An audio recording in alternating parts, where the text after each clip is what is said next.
আমার প্রিয় ভাইরা, ইসলামে পরিপূর্ণ প্রবেশ করে কথাটা বোঝানোর জন্য এক দুইটা উদাহরণ দিলে বুঝতে একটু বেশি সহজ হয়। আমরা যখন মশা বেড়ে যায় তখন মশা থেকে বাঁচার জন্য আমরা মশারি টানাই না?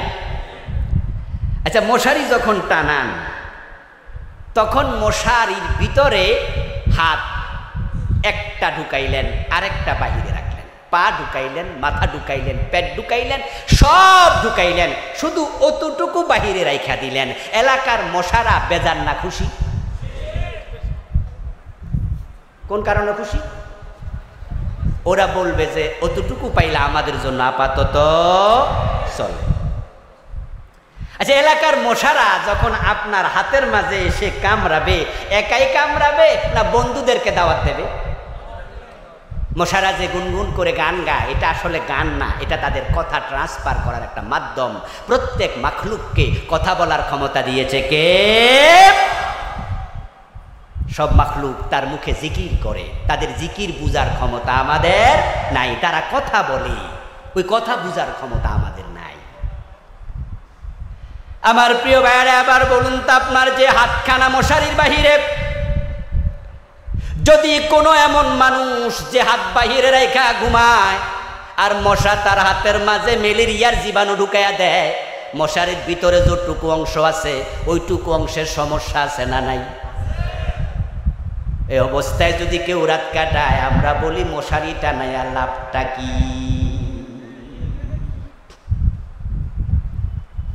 قال النبي صلى الله عليه وسلم المؤمن كالجمل الأنف।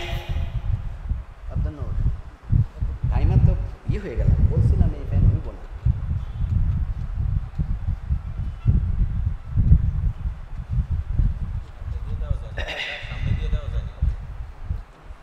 তুমি আইসা আগে বলো না স্ট্যান্ড ফ্যান। গরমকাল রয়ে গেছে তো, আর আমি হার্টে সমস্যা হলে এমনি গরম বেড়ে যায়, ঘেমে অস্থির হয়ে যাচ্ছে। আচ্ছা, যতটুকু তাড়াতাড়ি সম্ভব শেষ করে দিচ্ছি। প্রিয় ভাইয়েরা, বলছিলাম আল্লাহর হাবিব বলছেন আল মুমিন কাল জামালিল আনিফ হাইসুমা কিদা ইনকাদ। আপনি যখন মুমিন হবেন, মুসলিম হবেন, আল্লাহর জান্নাতে যাওয়ার চিন্তা মাথায় রেখে কালেমা পড়বেন, রাসূলুল্লাহ বলছেন আপনি হওয়া লাগবে সেই ওটের মতো যেই ওটের নাকের ভিতরে মালিক রশি ঢুকাইয়া দিছে।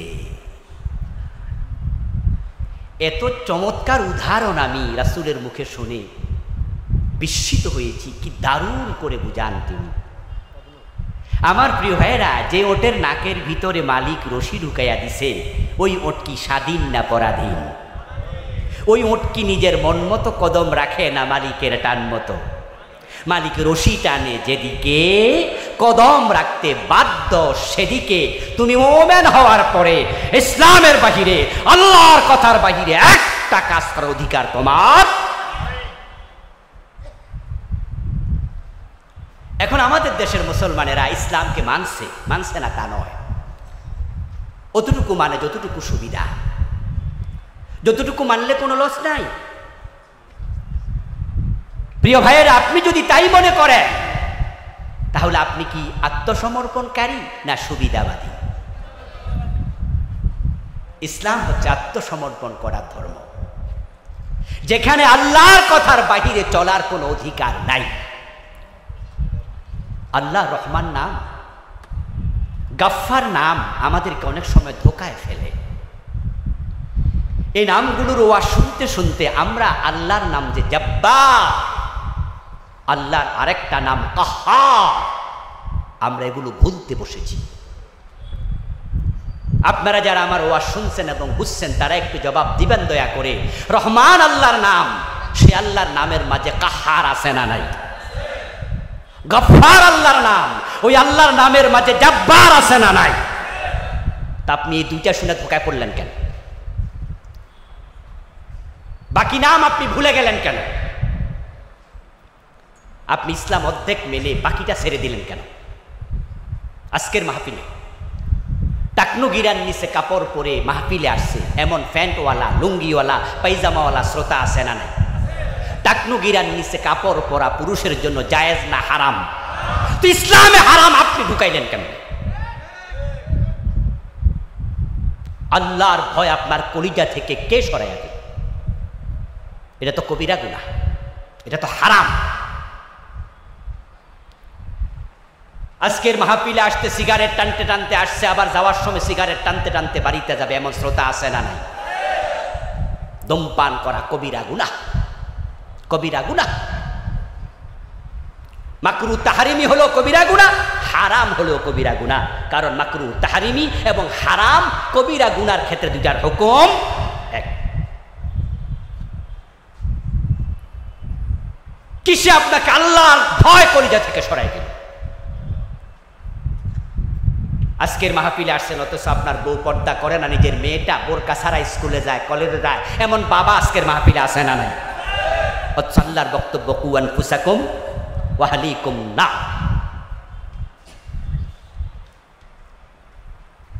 প্রিয় ভাইয়েরা, যুদ্ধের মাঠে রাসূলুল্লাহ সাল্লাল্লাহু আলাইহি ওয়াসাল্লাম বসে আছেন তাঁবুতে, যুদ্ধ চলছে। হয়তো প্রিয় নবী ওই মুহূর্তে একটু বিশ্রাম করছিলেন। এ অবস্থায় কেউ একজন আসলেন, এসে বললেন, ইয়া রাসূলুল্লাহ ফুলানুন উস্তুশহিদা, ও আল্লাহর নবী অমুক আজকের যুদ্ধের ময়দানে শহীদ হয়ে গেছে। রাসূলুল্লাহর এক ব্যক্তি এক সাহাবীর ব্যাপারে এসে আর এক সাহাবী মেসেজ দিচ্ছে, ফুলানুন উস্তুশহিদা, অমুক যুদ্ধে আজকে শহীদ হয়েছে। আল্লাহর নবী শোনার সাথে সাথে বললেন, কাল্লা রাআইতুহু ফিন্নারি বিআবাতিন কাদ গাল্লাহ, অসম্ভব, তুমি যার নাম শোনালে সে শহীদ হতে পারে না, কারণ আমি নবী মুহাম্মদ তাকে জাহান্নামে দেখে এসেছি। মেরাজের রাতে রাসূল জাহান্নামে পরিদর্শন করছেন, জান্নাত দেখেছেন, এমন ঘটনা কি আপনারা শুনছেন? হ্যাঁ, মেরাজের রাতে প্রিয় নবীজি সাল্লাল্লাহু আলাইহি সাল্লাম নিজের চোখে জান্নাত জাহান্নাম দেখেছেন। রাসূলুল্লাহ বলে, কাদ রাআইতুহু ফিন্নার, তুমি যে লোকের কথা বললা অমুক শহীদ হয়ে গেছে, আমি তাকে জাহান্নামে দেখে এসেছি। শহীদ কি জাহান্নামী হয় নাকি? এবার রাসূল বলছে, বিআবাতিন কাদ গাল্লাহ, সে জাহান্নামী হওয়ার কারণ হচ্ছে অমুক যুদ্ধের গনিমতের মাল থেকে সে একটি চাদর চুরি করেছিল। তাহলে একটা চাদর চুরি করার কারণে ওই লোক হয়তো তাওবা করেনি, আর তাওবা না করার কারণে যুদ্ধের মাঠে মারা গেছে, আল্লাহ তাকে শহীদ হতে দেননি।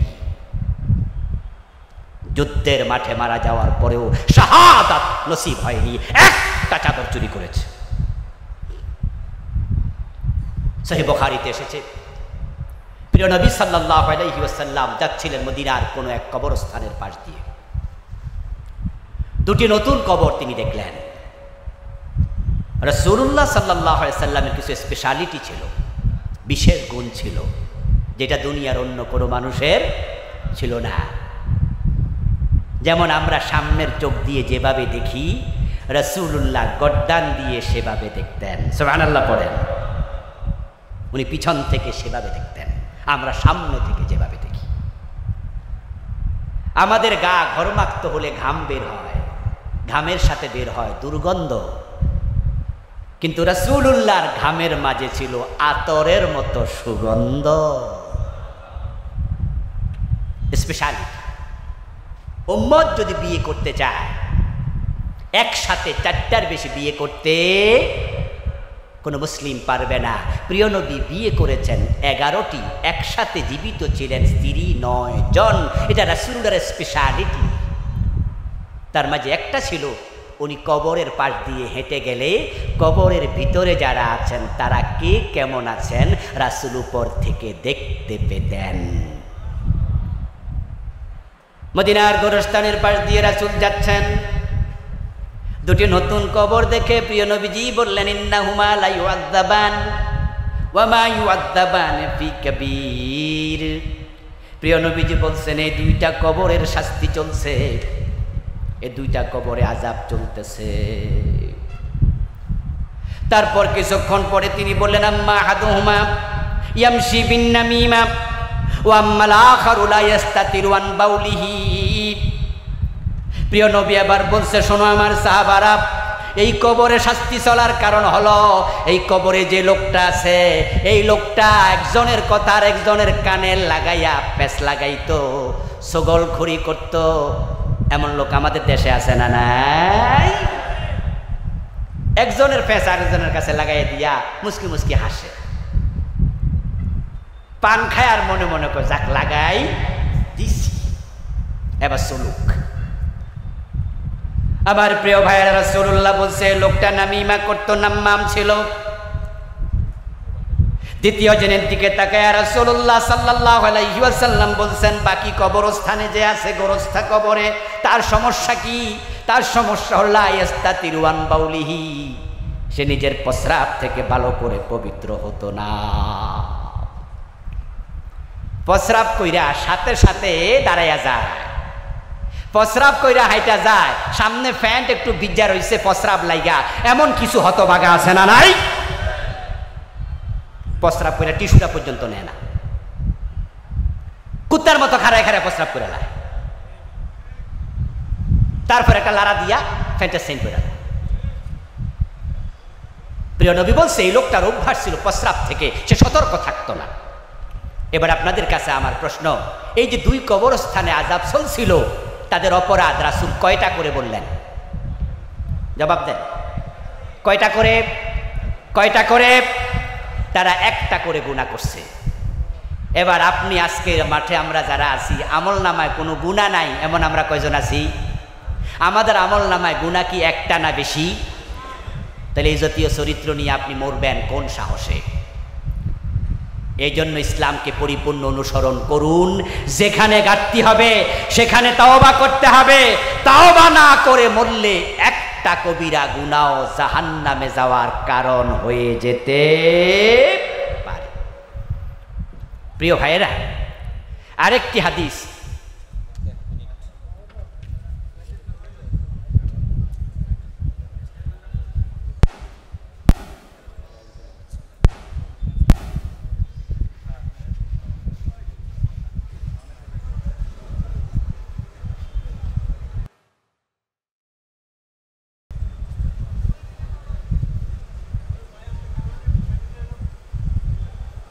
প্রিয় ভাইয়েরা, হ্যাঁ দাও দাও দাও,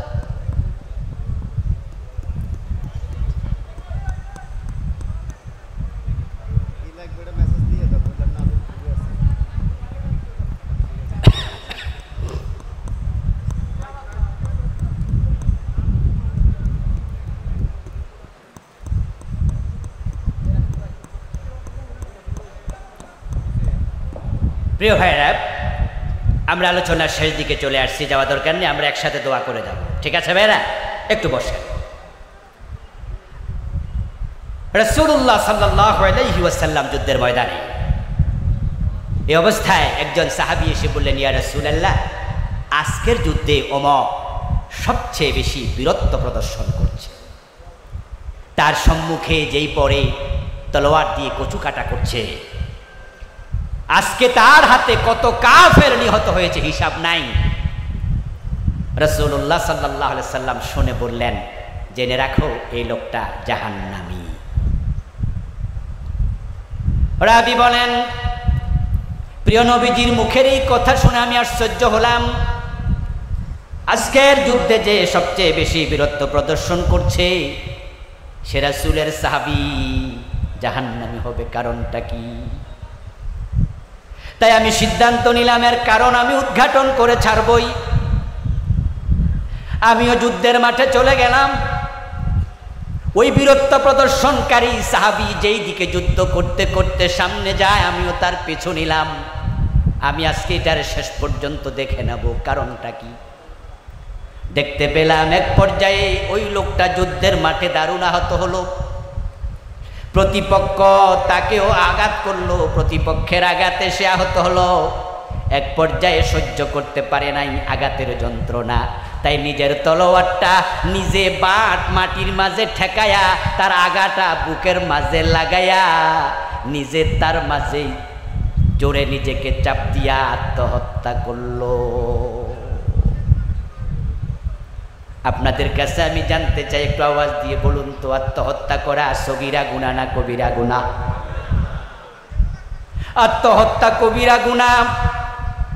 ওই দৃশ্য দেখে ওই সাহাবী দৌড়ে আসলেন রাসূলুল্লাহ সাল্লাল্লাহু আলাইহি ওয়াসাল্লামের কাছে, এসে বললেন, ইয়া রাসূলুল্লাহ, আশহাদু আন্নাকা লা রাসূলুল্লাহ, আমি আবার সাক্ষ্য দিচ্ছি নিশ্চয়ই আপনি আল্লাহর রাসূল। প্রিয় নবীজি বললেন, তুমি তো আগেই কালেমাওয়ালা মুমিন, এখন নতুন করে সাক্ষী দিচ্ছ কেন? ওই সাহাবী জবাব দেয়, কিছুক্ষণ আগে আপনি যার কথা বলেছিলেন ওই বীরত্ব প্রদর্শনকারী জাহান্নামী, আমি তার পিছনে ছিলাম কারণ উদ্ঘাটন করার জন্য। নিজের চোখে দেখে এসেছি লোকটা আত্মহত্যাকারী ছিল। আমি বুঝেছি আল্লাহ আপনাকে আগাম জানাইয়া দিছে। এবার আপনারা যারা এই হাদিস শুনলেন, আগেও জানেন, আজকেও শুনলেন, অনেকে নতুন, আপনারা একটু জবাব দেন তো, এই যে আত্মহত্যা করছে লোকটা, ওর আমল নামায় রাসূলুল্লাহর পক্ষ থেকে যে ঘোষিত গুনাহ, যেটা ওই সাহাবী শুনাইলো, আমরা আজকে হাদিসে শুনলাম, কয়টা গুনার কথা জানলাম? জোরে বলেন না, কয়টা? আচ্ছা, আমাদের আমল নামায় গুনাহ আছে কয়টা? তো উনি যদি একটা কবিরা গুনার কারণে রাসূল কয় জাহান্নামী, একটা চাদর চুরি করার কারণে রাসূল বলে তার সে জাহান্নামী, তাকে আমি জাহান্নামে দেখেছি, নামিমা করার কারণে চগলখোরের কবরে আযাব রাসূল বলছে চলছে, প্রস্রাব থেকে পবিত্র হয়নি রাসূল বলছে আযাব চলছে, আর আপনি অর্ধেক ইসলাম মাইনা বাকি অর্ধেক পুরা জীবন থেকে বাদ দিয়া জান্নাতের স্বপ্ন দেখছেন, এটা কিন্তু দিবা স্বপ্ন হওয়ার সম্ভাবনা আছে। এই জন্য দুখুলু ফিস-সিলমি কাফা, যেখানে পারেননি সেখানে থেমে যান। আপনি বলবেন যে হুজুর ইসলাম কি এত কঠিন? আমি বলবো দোস্ত, আল্লাহ যখন রহমান হন তখন ইসলাম হয়ে যায় একবারে সহজ। আল্লাহ যখন গফফার হন ইসলাম হয়ে যায় একবারে সহজ। প্রিয় নবীজি সাল্লাল্লাহু আলাইহি ওয়াসাল্লাম বলতেছেন, হাসরের ময়দানে আল্লাহর এমন কিছু বান্দা আল্লাহর সামনে যাবে যার আমল নামাতে অনেক গুনাহ, কিন্তু তার উপরে আল্লাহ কোনো কারণে খুশি হয়ে আছে, এমন কোন কারণ ঘটেছিল যা দেখে আল্লাহ খুশি হয়ে গেছে। শুধু একটা ভালো কাজে জান্নাত মিলেছে এমন হাদিসও, ওই যে পতিতা নারী কুত্তারে পানি খাওয়াইছিল, আল্লাহ সব গুনাহ মাফ করে জান্নাত দিয়েছে, সেই হাদিসটাও বুখারীতে আছে না নাই? আল্লাহ যার জন্য রহমান হন তার দিন সহজ, কিন্তু আল্লাহ আপনার জন্য রহমান হবেন না কাহার হবেন আপনি তো এটা জানেন না। প্রিয় নবী সাল্লাল্লাহু আলাইহি ওয়াসাল্লাম বলেছেন,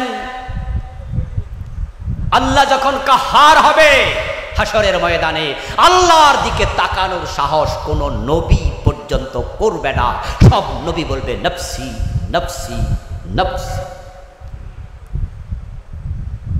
যে আদম আলাইহিস সালাম একটি অপরাধ করেছিলেন, একটি কথা আল্লাহর অমান্য করেছিলেন, সে আদমকে আল্লাহ ক্ষমা করেছিলেন, কিন্তু হাসরের ময়দানে কাহার সূরত আল্লাহ যখন ধারণ করবেন আদম নবীর মনে পড়ে যাবে সে গুনার কথা, সে অপরাধের কথা, ওই নিষিদ্ধ গাছের কাছে কেন গিয়েছি, আল্লাহ যদি এই সূরতে আমাকে ধরে আমি আদমের উপায় নাই।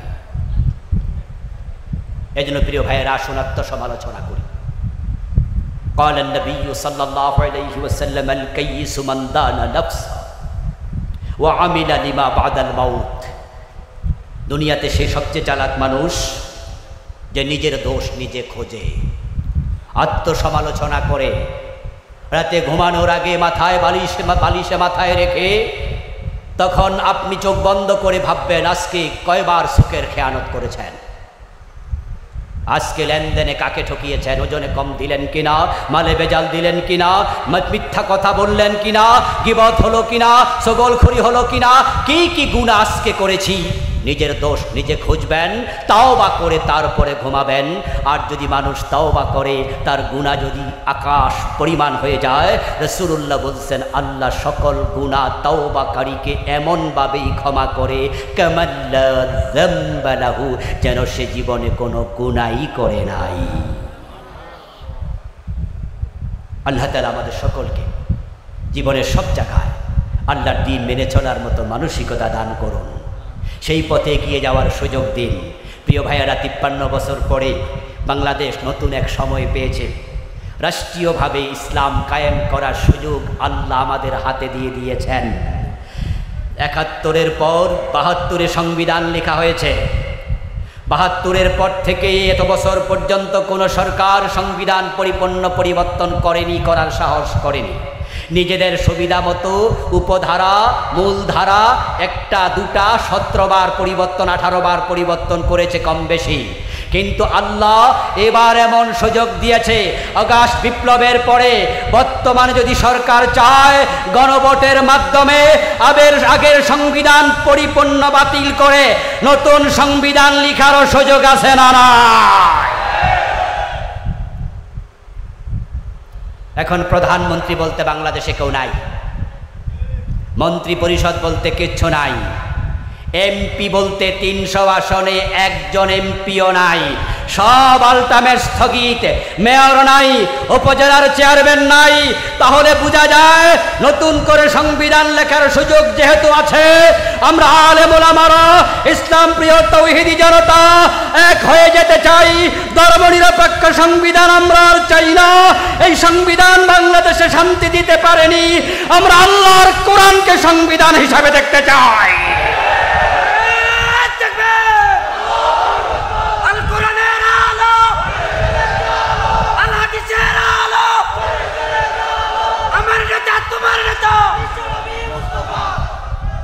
আমার প্রিয় ভাইয়েরা, আল্লাহর কোরআনকে সংবিধান বানানোর সুযোগ 92% মুসলমানের আছে না নাই? মানুষ যদি জেগে ওঠে তাহলে রেজাল্ট কি হয় এটা আমরা আগস্টের 5 তারিখ দেখেছি। আপনারা জেগে ওঠুন কোরআনের পক্ষে।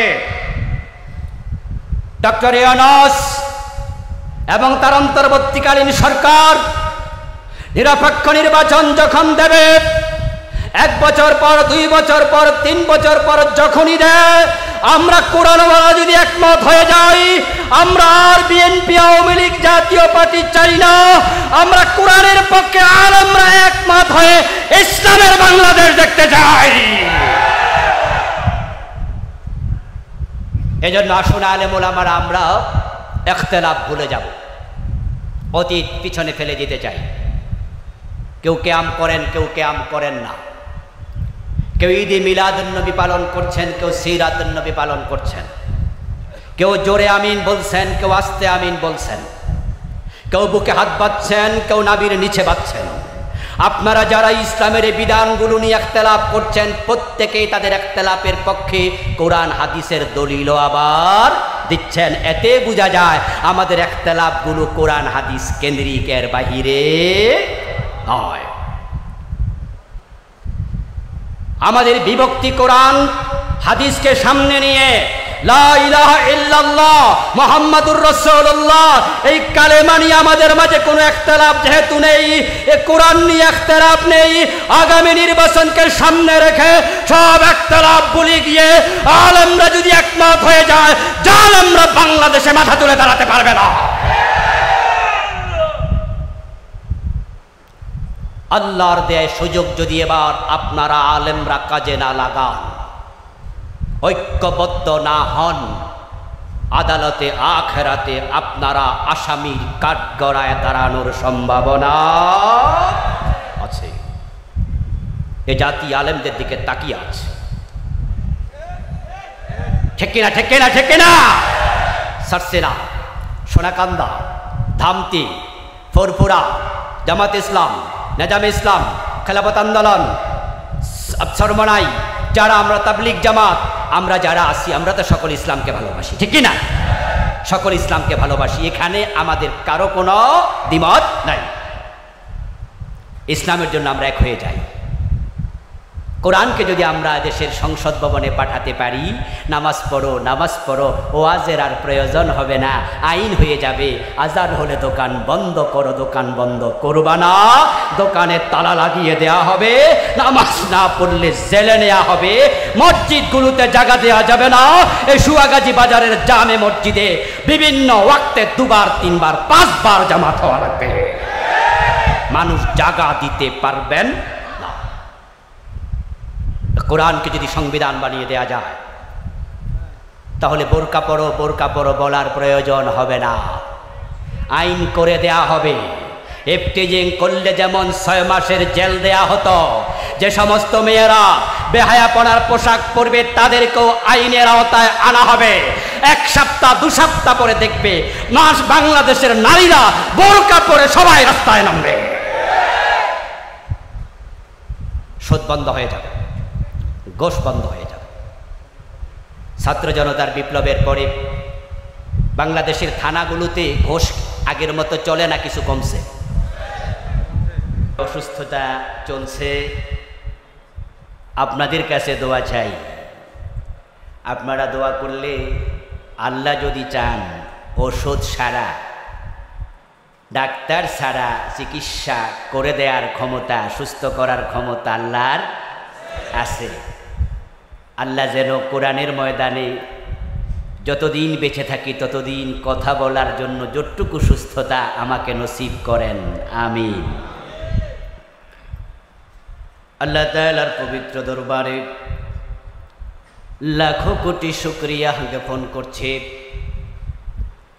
যে মহান মনিব অত্যন্ত মেহেরবানি করে কোরআনের আহ্বানে, কোরআনের এই ময়দানে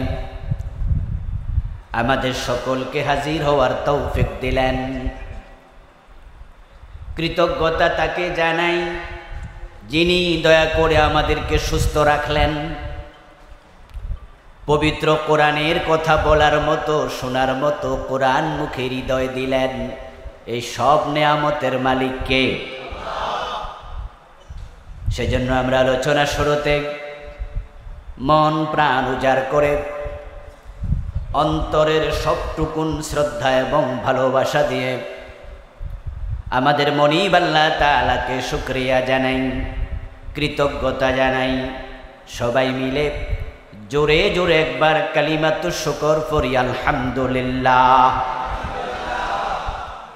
দুরূদ ও সালাম বিশ্বনবী সাইয়্যিদুল মুরসালিন ইমামুনা কুদওয়াতুনা হাবিবুনা উসওয়াতুনা সনাদুনা তাবিবু কুলুবিনা মুহাম্মাদুর রাসূলুল্লাহ সাল্লাল্লাহু আলাইহি ওয়াসাল্লামের প্রতি, সাহাবায়ে কেরাম ও শুহাদায়ে জামির আলা ইল্লিয়িন আল্লাহ তাআলার কাছে কামনা করছি, বলুন আমিন। প্রিয় ভাইরা, আমি আপনাদের সম্মুখে পবিত্র কোরআন মাজিদ থেকে সূরাতুল বাকারার 208 নম্বর আয়াতে কারিমা তিলাওয়াত করেছি। প্রিয় নবীজি মুহাম্মাদুর রাসূলুল্লাহ সাল্লাল্লাহু আলাইহি ওয়াসাল্লামের পবিত্র মুখ অনুসৃত একখানা ছোট্ট হাদিসে নববী পাঠ করেছি। আল্লাহ তাআলা তৌফিক দান করলে এখান থেকে কিছু কথা বলবো ইনশাআল্লাহ।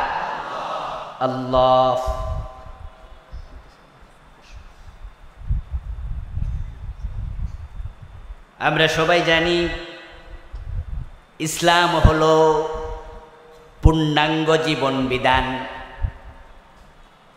মানুষের জীবনের এমন কোনো দিক নেই, বিভাগ নাই যার আলোচনা ইসলামে নাই। জীবনের বটম থেকে টপ পর্যন্ত, ব্যক্তি জীবন থেকে আন্তর্জাতিক বলয় পর্যন্ত, পাকঘর থেকে মঙ্গল গ্রহ পর্যন্ত মানুষ থাকবে যেখানে, ইসলাম থাকবেই সেখানে। সূরাতুল বাকারার 208 নম্বর আয়াত আল্লাহ তাআলা এই কথাটাই বললেন, উদখুলু ফিস সিলমি কাফা। হে ঈমানদারেরা, তোমরা যারা ঈমান এনেছো, ইসলামে তোমরা পরিপূর্ণ প্রবেশ করো। যারা ঈমানদার, ঈমান আনার পরে কাজ শেষ না শুরু। মাশাআল্লাহ, বুঝ থাকতে হবে, ক্লিয়ার। অনেকে ঈমানদার পরিচয় দেয়, 5 ওয়াক্ত নামাজ পড়ে না, এমন ঈমানদার পরিচয় দাতা আছে না নাই? সে কাজ শেষ করলো না শুরু করলো? শেষ। আজকে 5 ওয়াক্ত নামাজ 1 ওয়াক্ত পড়ে নাই এমন মুসলমানের সন্তান আছে কিনা? আমাদের কারো কারো নিজের ঘরেও গত রমাদানে একটা রোজাও রাখে নাই এমন মুসলমানের সন্তানও আছে। 5 ওয়াক্ত নামাজ পড়ে না, ইভেন জুমার নামাজ পর্যন্ত পড়ে না এমন হতভাগাও আছে। নামাজ পড়লো না, রোজা রাখলো না, পর্দা করলো না, ইসলামের বিধান কোনোটাই মানল না, কিন্তু নামে পরিচয় দিচ্ছে সে নাকি মোমেন। ইমান সে আনলো, কালেমা সে পড়লো, কিন্তু কালেমার দাবি সামান্য পূরণ করে নাই। এটার নাম ইমান নয়, এটা মুসলমানের কর্ম নয়। এজন্য আল্লাহ বলছেন, ইয়া আইয়ুহাল্লাযীনা আমানু, ও ঈমানদারেরা, উদখুলু ফিস-সিলমি কাফা, ঈমান আনার মাধ্যমে যে মুসলিম মুমিন পরিচয় দাও, সে ইসলামে পরিপূর্ণ প্রবেশ করো। ইসলামে পরিপূর্ণ প্রবেশ করার জন্য অর্ডার দিয়েছেন কে? আমার প্রিয় ভাইরা একটু কথার জবাব দিয়েন, কে দিয়েছেন? আল্লাহ বললে সওয়াব আছে? আল্লাহর মাঝে অক্ষর কয়টা আছে? 5টা। যদি একবার আপনি আল্লাহ বলেন, সাথে সাথে আমল নামায় সওয়াব লিখা হবে কমপক্ষে 50টা। সুবহানাল্লাহ। আর যে ব্যক্তি আল্লাহ আল্লাহ বেশি বলে, তার অন্তর পরিচ্ছন্ন থাকে, প্রশান্ত থাকে। আলা বিযিকরিল্লাহি তাতমাইন্নুল কুলুব, আল্লাহ নিজে বলছেন, আল্লাহর স্মরণে যার হৃদয় সিক্ত থাকে। শোনো মুসলমানেরা, আলা, ওহে মুসলমানেরা শোনো, হরফে তাম্বি, আল্লাহর স্মরণের মাঝে আমি আল্লাহ অন্তরের প্রশান্তি রেখে দিয়েছি। বিপদে মুসিবতে পড়বেন, কিন্তু আপনার অন্তরের প্রশান্তি যাবে না। আল্লাহ স্মরণ যে ব্যক্তি যত করে, তার অন্তরে প্রশান্তি আল্লাহ তত বেশি ঢেলে দেয়। সুবহানাল্লাহ পড়েন। জেলখানায় গেল আপনার মজা লাগবে, মন খারাপ হবে না। আপনাকে ফাঁসির মঞ্চে দেবে, ফাঁসির কথা শোনার পরে আপনার অন্তর সামান্য বেকুল হবে না, নিশ্চিন্ত থাকতে পারবেন। অন্তরটাকে আল্লাহ এতটা প্রশান্ত করে দেয়, 1 ঘন্টা পরে ফাঁসি হবে। জেলখানার কয়েদি গিয়ে শোনালো, কিছুদিন আগে আল্লামা মামুনুল হক হাফেজাহুল্লাহ মুক্তি পেলেন না, কয়েক মাস। আমাদের আমির হামজা, মুফতি আমির হামজা ভাই মুক্তি পেলেন, এখনো 1 বছর হয়নি।